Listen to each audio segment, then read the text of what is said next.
Talking about this camp experience and what we learn. It's not about knowing the right stuff or just feeling excited, but rather seeking faith and following Jesus.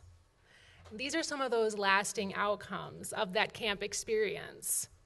Looking back at one of those points, that participation in church camp leads to greater engagement in congregations and Christian communities. That's kind of the Great Commission. And we want to share, well, how is this happening at camp? What's going on our end? And where are some examples of where we see this potential already being lived out, whether it's in our youth campers or in our adults that come, whether it's family camps or adult retreats throughout the year, with our servant leader interns, and even with private groups that come to us to contract for use of our space or our staff. We see this. We know that camp changes things, no matter who you are. And these people who come to camp, they go home, and they're changed, and then they change things in their homes and in their communities, in their places of work, in their places of worship. So this is what we do, and we're really excited to share that with you. So I'm going to turn it over to Jess Throlson, who is camp director at Imago Dei Village. And Jess, where have you seen this play out? Right now we are in, can you hear me? No. Awesome, thank you. Can you hear me now? No, just put it up to your face maybe. We're gonna move this around. There you go. go. That's better. I can hear me now. We are in the process of hiring summer staff, which means we're doing a whole lot of interviews.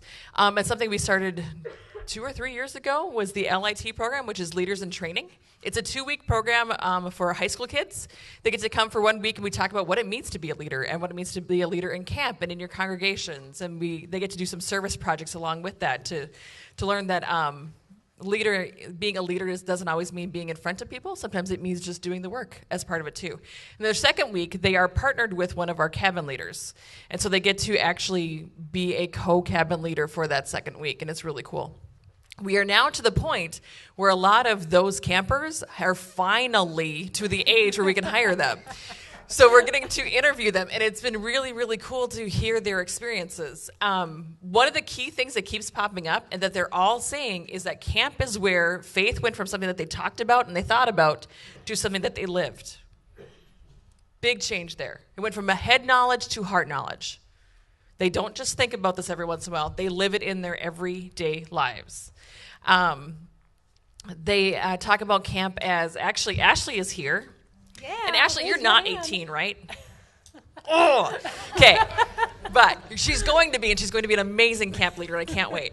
But one of the cool things about Ashley, if I can pick on you for a little bit, is that we interviewed for the LIT program this year. She's definitely got in. She's fabulous.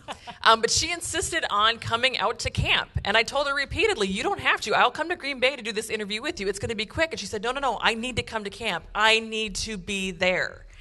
I had to rush off to another meeting as soon as we were done with our meeting. And she stuck around, and she just spent some time at camp. She refers to camp as her home. But it isn't just stay at camp, and that's the key piece with this, with all of these kids. Their camp experiences are huge and powerful, and they give them leadership skills and confidence and build their faith, but then they take it home with them. Ashley is here as an ambassador from her congregation. Her mother jokes that she's here for just support and along for the ride. But if you think about the fact that her mom is here, and she's also a co-ambassador in that congregation, because Ashley, unfortunately, is not old enough to vote in her congregation. Her mother is supporting her in her camp experience. She is that ladder that's helping Ashley take down this experience that she had at camp and start living that within her congregation. The other kids that I'm interviewing are Sunday school teachers, and they're lectors in church, and they're so active in their church. A lot of them are also council members in their congregations. What we're doing at camp is not just staying there, and it is impacting these kids, and will continue to impact these kids. Thank you, Jess. Kelly Probosky is next. She is camp director at Pine Lake Camp, and she's going to give a little bit of insight into how she sees this powerful camp magic play out with grown-ups, like a lot of you. Yeah, well, thank you. It's great to be here. I think this research is so exciting and wonderful, and it's good to know that God's making a difference in the lives of everyone who comes to camp. And I think it's so interesting because people still say, oh, it's not summer. What are you doing? We're doing a lot. And we're doing a lot with adults, which is fantastic. So whether it's family camp and grandparent kid camps, any of our adult retreats that we do throughout the year, it's wonderful. But I'm going to highlight two different experiences that I really think highlight that camp for adults is unplugged and participatory and faith-centered, and fellowship that they get that doesn't happen elsewhere in their life. So we have a February crafting retreat.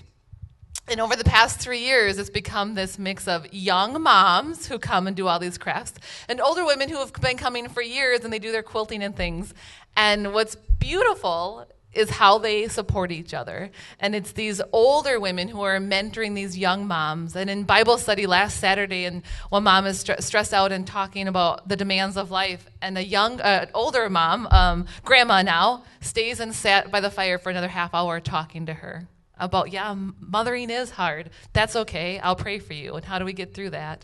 And things like that. And it's the younger moms inspiring these older grandmas and things like, wow, I could lead a Bible study. I can do that. Look what they're doing. I should be a leader too. And they go back and they do that. And they come together for one weekend every February, only once a year. And they treasure each other, and they love each other, and they love God through that. Last year at Pine Lake, we tried a women's retreat, and it was a huge success, and a lot of people came. And it was so fun to see the Spirit move and work in the lives of those women. They became more connected to themselves, more connected to God, and more connected to each other. And so whether it was on a solo hike, and they came back, and they just had time to breathe and to be. Yep, they probably unplugged from their devices, but they also unplugged from the busyness that we have in our lives. And they didn't have to take a kid to soccer and then go volunteer at church and then stay up till midnight working on their whatever work thing. They just got to be.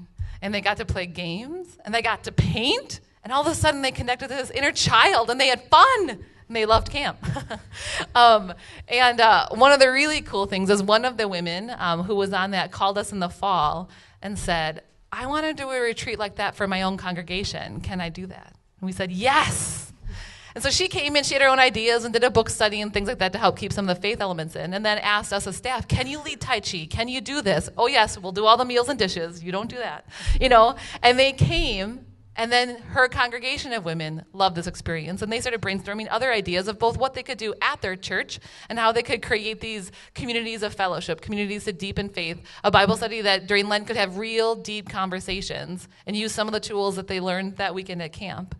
And so life-changing events happen at camp for adults too, and they go back and they continue to change their congregations, their workplaces, their families, and we're all better because of it, because they came to camp for a moment. And thankfully, God works in that moment because of what we create. So thanks. Thank you, Kelly. Next, we have Becca Mortensen, who is our program coordinator. And she coordinates our servant leader intern program and our day camp ministries. So really two outreach things that Crossways does. So Becca, how have you seen this in your work? Yeah, I'll speak primarily about the internship program. Maybe that's just because my mind is in that right now. That's the season we're in. And I especially want to speak to, congregations talk a lot about why are young adults leaving ministry and these darn millennials and all that stuff. And actually, I think I kind of wrote about this idea in the Crossways Connections months ago. But I think our internship program really lives into a lot of these characteristics because we're meeting young adults where they're at and what they want to grow into and how they want to lead. And it might not look like being a youth leader, or it might not look like attending church every Sunday, but what does that look like? So I'm going to speak primarily about internship and primarily about one of last year's interns, Mike Hutzel, who started the program actually during the first year, but partway through, and then joined us again for a second season so he could get the full scope of everything. And when I think about Mike, I especially think of that relational piece. I think a lot of what we do in our internship program encompasses these 5 characteristics: relational, participatory, faith-oriented. But Mike especially lived into that relational aspect. during the program, in that he brought me peanut butter when I didn't have enough for the recipe I was making, or when I was, I'm supposed to be the one supporting them, but it also went both ways. I'm having a hard day, and he says, "Do you want a hug?" or stuff like that. And even now, Mike calls us regularly to check in. I just was recruiting down at the University of Northern Iowa, and I got to stay at the camp that he now works at. And we played games, and we talked about faith, and we talked about the growth he's experienced, and that relational piece continued on into the future. It's participatory. Our program is participatory, and our interns carry that into the now as well. So when Mike and Nick, last year's interns, were in our program, we got to be involved in a lot of activities at Trinity Lutheran in Waupaca with their youth lock-ins and just youth group, all of that. And they initiated a lot of projects on their own, specifically related to camp, but also just showing no, these young adults are going to take initiative. And then now looking at Mike, he's continued in outdoor ministry. He's working at Pictured Rocks United Methodist Camp in Monticello, Iowa. And in addition, volunteers at the local youth group because he thinks that it's worth being involved in, and he wants to continue to invest. So he's participating in ministry. And then last, self-confidence. So that was one of the things that comes out. Again, it's from the looking at campers, but I think that happens for our interns as well, and even for our staff, even myself, that working at camp helps build our self-confidence. So I remember about this time last year, Mike was starting to apply to different jobs, and we sat down and we practiced interviewing, and that helped build a lot of his confidence, for him to give an answer and say, yes, but also what about this? Make sure to tell them about this. This is great about you. And being able to affirm his gifts by looking at different, spiritual gifts assessments, stuff like that. And then continued to see how he's gained perspective in his new position, and how he has self-confidence in what he's doing to continue pouring into other people at Pictured Rocks. I also just want to quick touch on summer staff, and that even though they're here to serve the campers, I think by having them on staff, they're also gaining these things and experiencing these things. Specifically, Kelly shared with me earlier that she was recruiting at Luther, and one of our previous staff members asked, can I talk to you afterwards? And they talked for 2 hours, and Megan, our previous program assistant at Pine Lake, had said, at camp I feel my most authentic self, and I want to continue doing that no matter where I am, but also, can I not leave camp? And even just looking at how a lot of our summer staff have been involved and become leaders in their campus ministry groups. Summer staff is part of our ministry, even though they're also here to serve others. So, thanks. Thank you, Becca. And we have two of our servant leader interns here, Jen and Adrian. Raise your hand. They are wonderful. And finally, Adam Brandt is our Waypost Camp Director, and Waypost sees a lot of very, very large private groups that come in the summer to provide summer camp experiences, groups that they may not have their own site, they may not be by a lake. And so Waypost sees a lot of the private group business, especially when it comes to youth camp. So Adam, how have you seen this same stuff apply, even with groups that don't necessarily come in to take advantage of, or they don't come from a church group, or they're not, from our ELCA synods? How do you see that?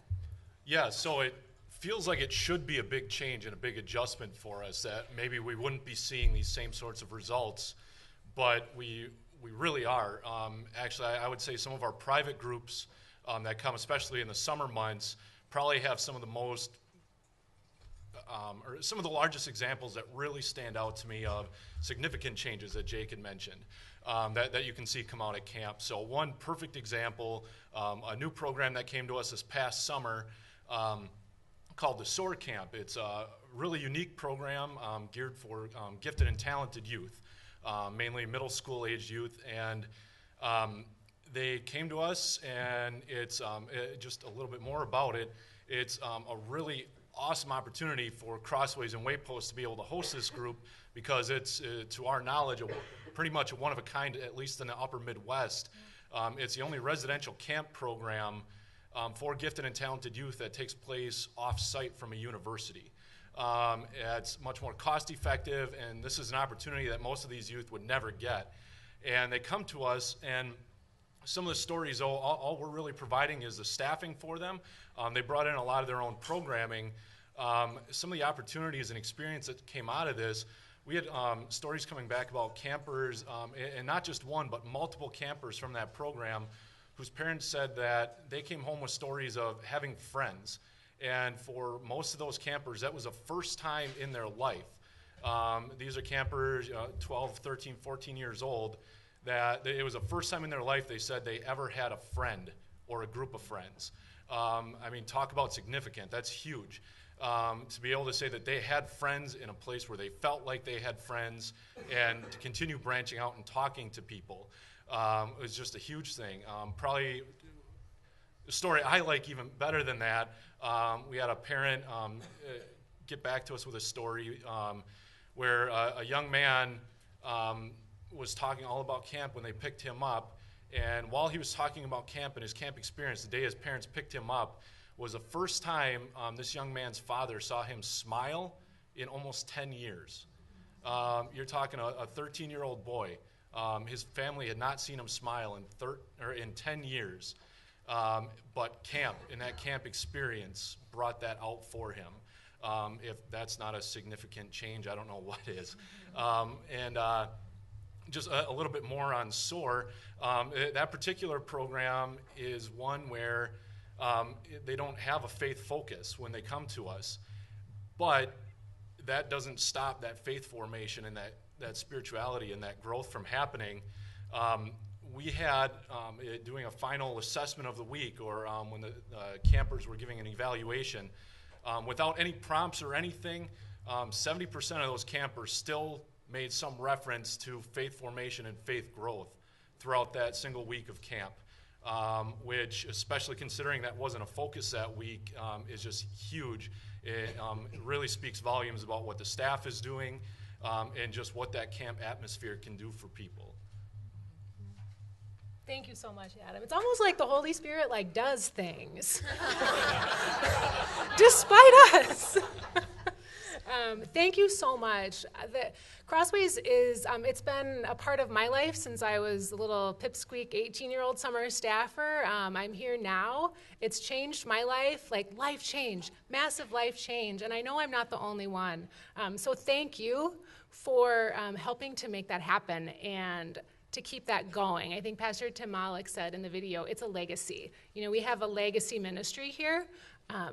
And it really does make a difference. Not just at camp. Camp is great, and camp is wonderful in and of itself, but it actually changes things off-site and in our congregations. So please talk with us, talk with Jake Moore at lunch, talk with us, call us on the phone later, and ask us, how can we be that ladder for people, whether they're pioneer campers in first grade or whether they're grandparents coming to grandparent kid camp. How can we be a ladder and a bridge so that camp stuff that the Holy Spirit is doing, our congregations can be rich and fertile soil for that to bloom and grow. So thank you again, and yeah.